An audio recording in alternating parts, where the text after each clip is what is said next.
The Heart of Texas, Texas, Book 1. Written by R.J. Scott. Narrated by Sean Crisden. Chapter 1. "Sit down, boys," Gerald Hayes said firmly, his back to the Dallas skyline and his arms folded across his chest. They complied with his request since it was more of a command, both sliding into the leather chairs on the visitor's side of the desk.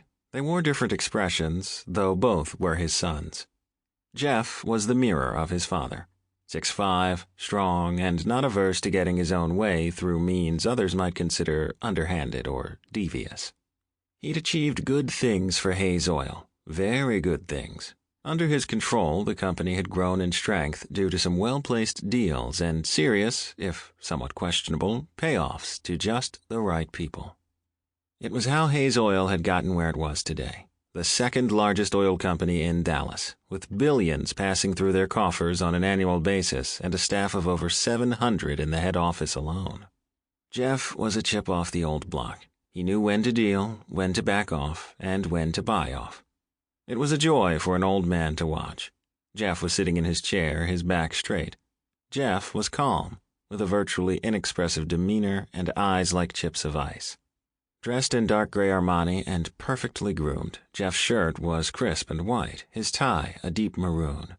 His hands were placed on the material of his pants, the nails perfectly manicured. He had an air of expectancy layered about him in palpable waves. Gerald couldn't have been prouder of his eldest son. Jeff was the right choice to form part of the new era of HayesOil. He was Gerald's student and his success. Riley, his middle child, only an inch shorter than Jeff and nearly as old, was sitting just as calmly. Well, nearly. He too was wearing Armani, this time a charcoal with a black silk shirt and no tie.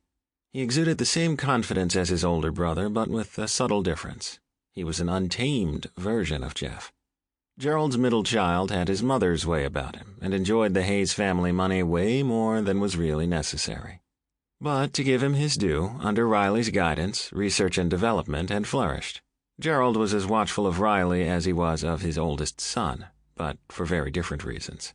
Riley had made decisions driven by his heart, by immeasurable instinct, too many times to make Gerald entirely happy with leaving HayesOil under his control for any length of time. Still, Riley deserved a place there. After all, Gerald supposed, whatever his thoughts and whatever decisions were made, it was Riley's legacy, too. Riley looked tired today, and Gerald glanced down at the Dallas Morning News on his desk, knowing what was on page 7. The guy. Sample complete. Ready to continue?